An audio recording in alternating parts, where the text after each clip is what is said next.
Chapter 20. Thief and Pirate.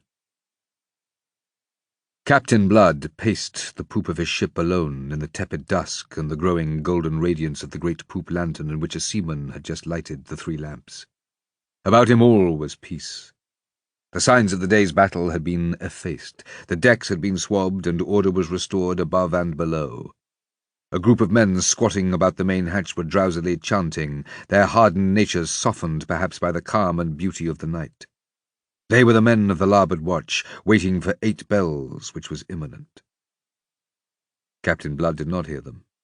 He did not hear anything, save the echo of those cruel words which had dubbed him thief and pirate. Thief and pirate. It is an odd fact of human nature that a man may for years possess the knowledge that a certain thing must be of a certain fashion, and yet be shocked to discover through his own senses that the fact is in perfect harmony with his beliefs.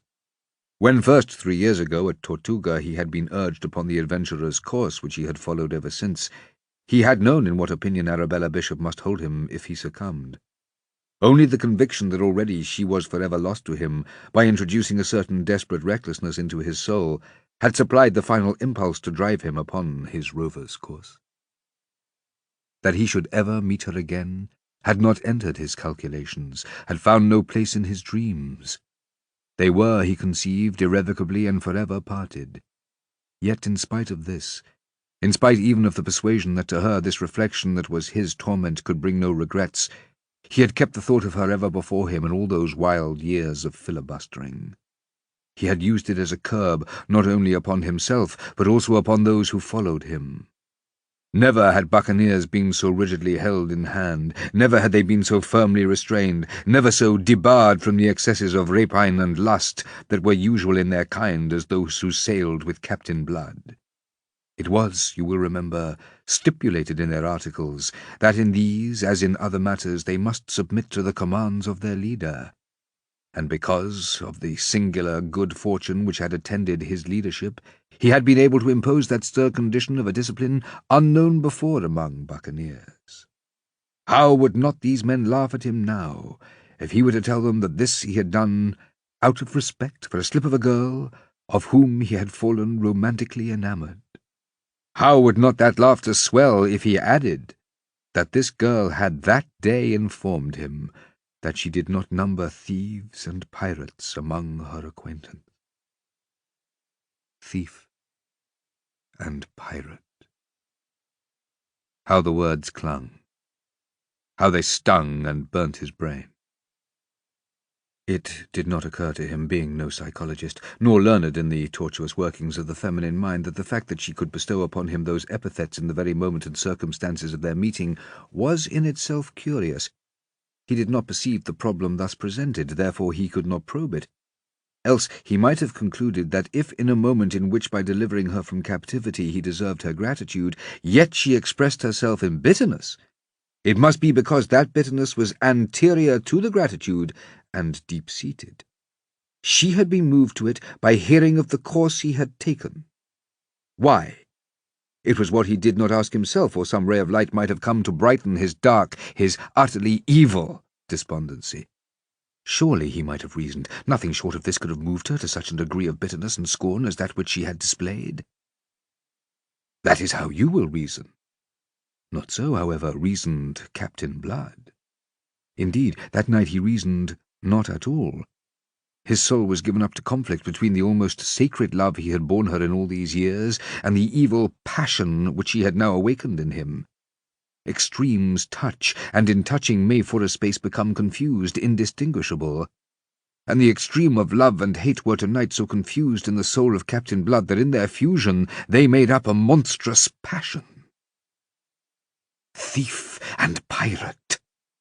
That was what she deemed him without qualification, oblivious of the deep wrongs he had suffered, the desperate case in which he found himself after his escape from Barbados, and all the rest that had gone to make him what he was.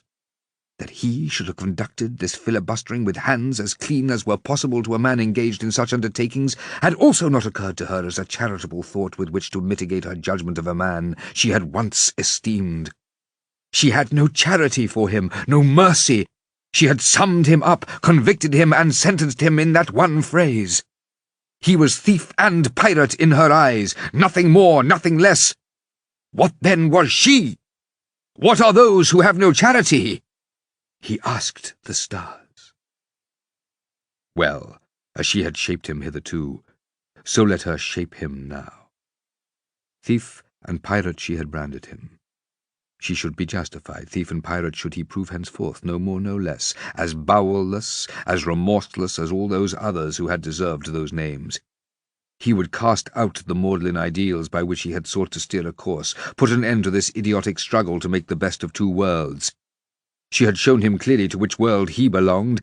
Let him now justify her. She was aboard his ship in his power, and he desired her. He laughed softly, jeeringly, as he leaned on the taffrail, looking down at the phosphorescent gleam of the ship's wake, and his own laughter startled him by its evil note. He checked suddenly and shivered. A sob broke from him to end that ribald burst of mirth. He took his face in his hands and found a chill moisture on his brow. Meanwhile, Lord Julian, who knew the feminine part of humanity rather better than Captain Blood, was engaged in solving the curious problem that had so completely escaped the buccaneer. He was spurred to it, I suspect, by certain vague stirrings of jealousy. Miss Bishop's conduct and the perils through which they had come had brought him at last to perceive that a woman may lack the simpering graces of cultured femininity, and yet because of that lack be the more admirable. He wondered what precisely might have been her earlier relations with Captain Blood, and was conscious of a certain uneasiness which urged him now to probe the matter. His lordship's pale, dreamy eyes had, as I have said, a habit of observing things, and his wits were tolerably acute. He was blaming himself now for not having observed certain things before, or at least for not having studied them more closely, and he was busily connecting them with more recent observations made that very day. He had observed, for instance, that Blood's ship was named the Arabella, and he knew that Arabella was Miss Bishop's name, and he had observed all the odd particulars of the meeting of Captain Blood and Miss Bishop, and the curious change this meeting had wrought in each. The lady had been monstrously uncivil to the captain. It was a very foolish attitude for a lady in her circumstances to adopt towards a man in Blood's, and his lordship could not imagine Miss Bishop as normally foolish. Yet in spite of her rudeness, in spite of the fact that she was the niece of a man whom Blood must regard as his enemy, Miss Bishop and his lordship had been shown the utmost consideration aboard the captain's ship. A cabin had been placed at the disposal of each, to which their scanty remaining belongings and Miss Bishop's woman had been duly transferred. They were given the freedom of the great cabin, and they sat down to table with Pitt, the master, and Wolverston, who was Blood's lieutenant, both of whom had shown them the utmost courtesy. Also there was the fact that Blood himself had kept almost studiously from intruding upon them. His lordship's mind went swiftly but carefully down these avenues of thought, observing and connecting. Having exhausted them, he decided to seek additional information from Miss Bishop. For this he must wait until Pitt and Wolverston should have withdrawn. He was hardly made to wait so long, for as Pitt rose from the table to follow Wolverston, who had already departed, Miss Bishop detained him with a question. "Mr. Pitt," she asked, "were you not one of those who escaped from Barbados with Captain Blood?" "I was. I, too, was one of your uncle's slaves." "And you have been with Captain Blood ever since?" "His shipmaster always, ma'am." She nodded. She was very calm and self-contained, but his lordship observed that she was unusually pale, though considering what she had that day undergone, this afforded no matter for wonder. "Did you ever sail with a Frenchman named Cahusac?" "Cahusac?" Pitt laughed. The name evoked a ridiculous memory. "Aye, he was with us at Maracaibo." "And another Frenchman named Levasseur?" His lordship marvelled at her memory of these names. "Aye, Cahusac was Levasseur's lieutenant until he died." "Until who died?" "Levasseur. He was killed on one of the Virgin Islands 2 years ago." There was a pause. Then, in an even quieter voice than before, Miss Bishop asked, "Who killed him?" Pitt answered readily. There was no reason why he should not, although he began to find the catechism intriguing. "Captain Blood killed him." "Why?" Pitt hesitated. It was not a tale for a maid's ears. "They quarrelled," he said shortly. "Was it about a lady?" Miss Bishop relentlessly pursued him. You might put it that way. What was the lady's name? Pitt's eyebrows went up. Still he answered. Miss d'Ogeron. She was the daughter of the governor of Tortuga. She had gone off with his fellow Levasseur, and Peter delivered her out of his dirty clutches. He was a black-hearted scoundrel, and deserved what Peter gave him. I see. And yet Captain Blood has not married her. Not yet, laughed Pitt, who knew the utter groundlessness of the common gossip in Tortuga which pronounced Mademoiselle d'Ogeron the captain's future wife. Miss Bishop nodded in silence, and Jeremy Pitt turned to depart, relieved that the catechism was ended. He paused in the doorway to impart a piece of information. Maybe it'll comfort you to know that the captain has altered our course for your benefit. It's his intention to put you both ashore on the coast of Jamaica, as near Port Royal as we dare venture. We've gone about, and if this wind holds, you'll soon be home again, mistress. Vastly obliging of him, drawled his lordship, seeing that Miss Bishop made no shift to answer.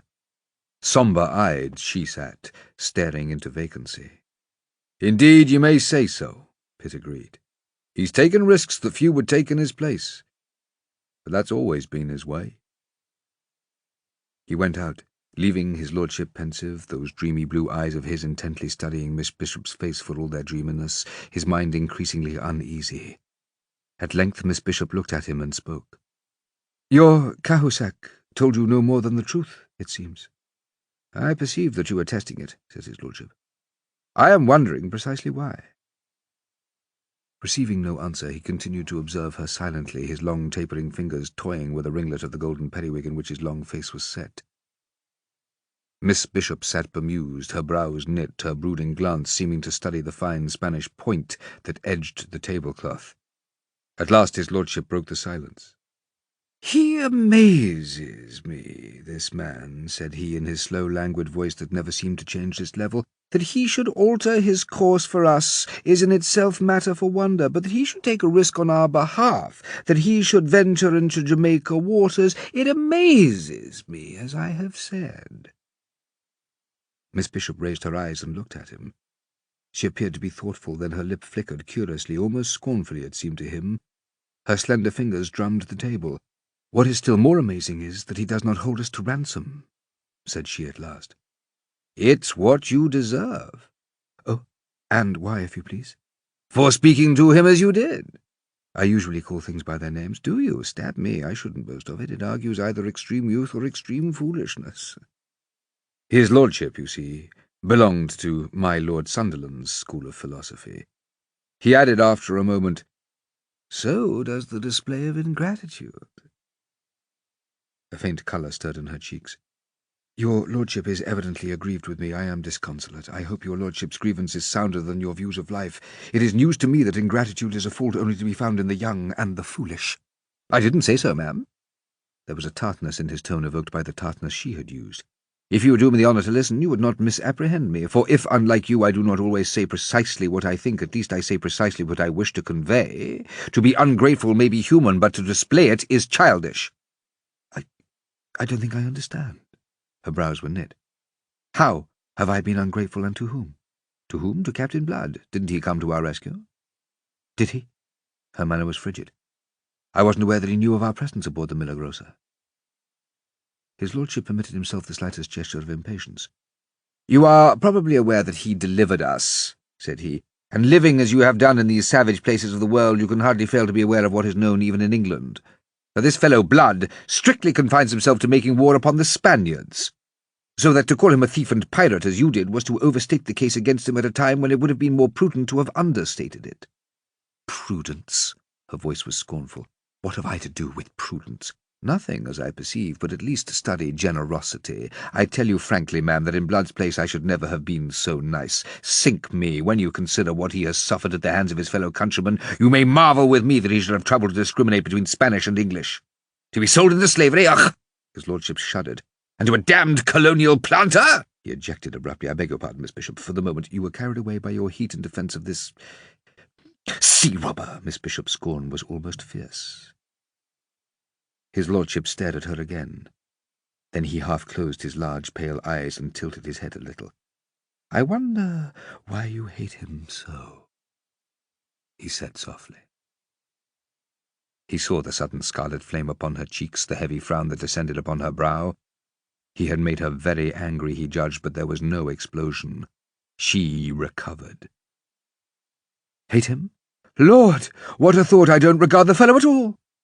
"Then ye should, ma'am." His lordship spoke his thought frankly. "He's worth regarding. He'd be an acquisition to the King's Navy. A man that can do the things he did this morning. His service under the Reuter wasn't wasted on him. That was a great seaman, and blister me, the pupil's worthy the master if I am a judge of anything.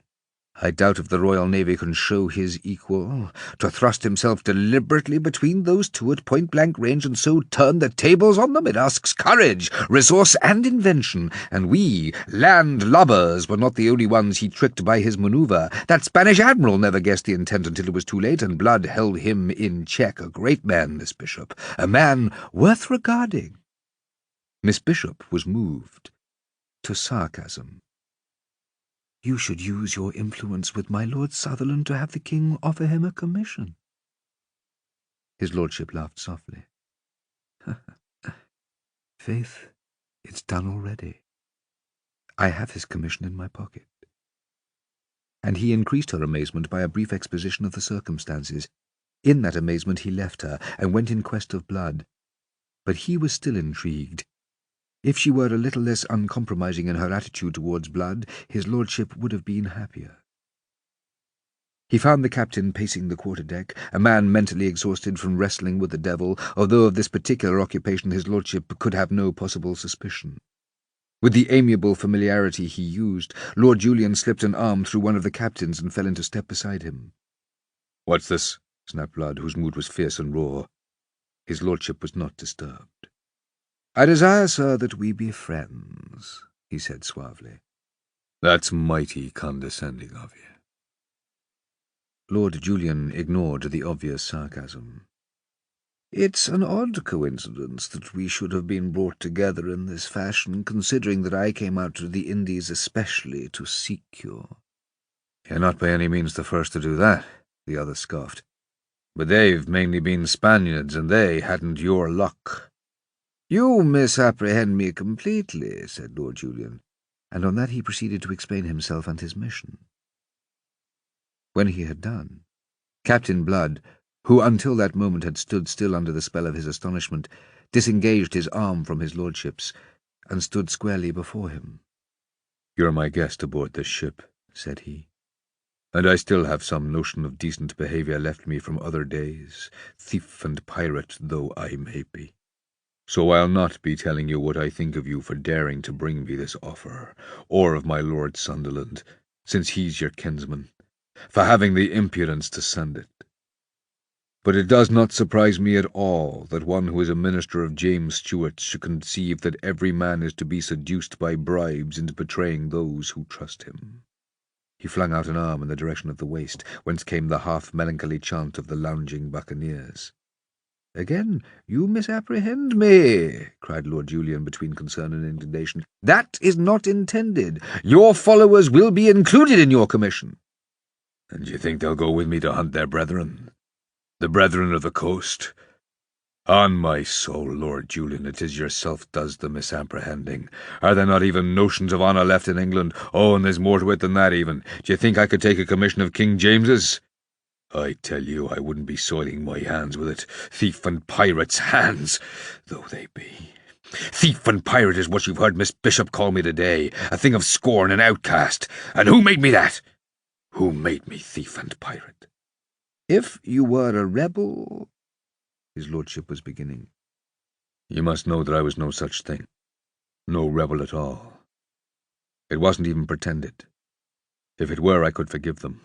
But not even that cloak could they cast upon their foulness. Oh, no, there was no mistake. I was convicted for what I did, neither more or less. That bloody vampire Jeffreys, bad cess to him, sentenced me to death, and his worthy master, James Stuart, afterwards sent me into slavery because I had performed an act of mercy, because compassionately and without thought for creed or politics I had sought to relieve the sufferings of a fellow creature, because I had dressed the wounds of a man who was convicted of treason. That was all my offence. You'll find it in the records, and for that I was sold into slavery, because by the law of England as administered by James Stuart in violation of the laws of God, who harbours or comforts a rebel is himself adjudged guilty of rebellion. D'ye dream, man? What it is to be a slave." He checked suddenly at the very height of his passion. A moment he paused, then cast it from him as if it had been a cloak. His voice sank again. He uttered a little laugh of weariness and contempt. "But there, I grow hot for nothing at all. I explain myself, I think, and God knows it is not my custom.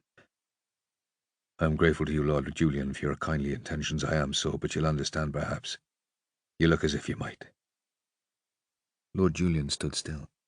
He was deeply stricken by the other's words, the passionate, eloquent outburst that in a few sharp, clear-cut strokes had so convincingly presented the man's bitter case against humanity, his complete apologia and justification for all that could be laid to his charge. His lordship looked at that keen, intrepid face gleaming lividly in the light of the great poop lantern, and his own eyes were troubled. He was abashed. He fetched a heavy sigh. "A pity," he said slowly. "Oh, blister me! A cursed pity." He held out his hand, moved to it on a sudden generous impulse. "But no offence between us, Captain Blood." "Oh, no offence, but I'm a thief and a pirate." He laughed without mirth, and disregarding the proffered hand, swung on his heel. Lord Julian stood a moment, watching the tall figure as it moved away towards the taffrail. Then, letting his arms fall helplessly to his sides in dejection, he departed. Just within the doorway of the alley leading to the cabin, he ran into Miss Bishop. Yet she had not been coming out, for her back was towards him, and she was moving in the same direction. He followed her, his mind too full of Captain Blood to be concerned just then with her movements. In the cabin, he flung into a chair and exploded with a violence altogether foreign to his nature. "Damn me if I ever met a man I liked better, or even a man I liked as well, yet there's nothing to be done with him." "So I heard," she admitted in a small voice. She was very white, and she kept her eyes upon her folded hands. He looked up in surprise, and then sat conning her with brooding glance. "I wonder now," he said presently, "if the mischief is of your working. Your words have rankled with him. He threw them at me again and again. He wouldn't take the king's commission. He wouldn't take my hand, even. What's to be done with a fellow like that? He'll end on a yardarm for all his luck, and the quixotic fool is running into danger at the present moment on our behalf." "How?" she asked him with a sudden startled interest. "How? Have you forgotten that he's sailing to Jamaica, and that Jamaica is the headquarters of the English fleet? True, your uncle commands it." She leaned across the table to interrupt him, and he observed that her breathing had grown laboured, that her eyes were dilating in alarm. "But there is no hope for him in that," she cried. "Oh, don't imagine it! He has no bitterer enemy in the world. My uncle is a hard, unforgiving man. I believe that it was nothing but the hope of taking and hanging Captain Blood that made my uncle leave his Barbados plantations to accept the deputy governorship of Jamaica. Captain Blood doesn't know that, of course." She paused with a little gesture of helplessness. "I can't think that it would make the least difference if he did," said his lordship gravely. "A man who can forgive such an enemy as Don Miguel and take up this uncompromising attitude with me isn't to be judged by ordinary rules. He's chivalrous to the point of idiocy. And yet he has been what he has been, and done what he has done in these last 3 years," said she. But she said it sorrowfully now, without any of her earlier scorn. Lord Julian was sententious, as I gather that he often was. "Life can be infernally complex," he sighed.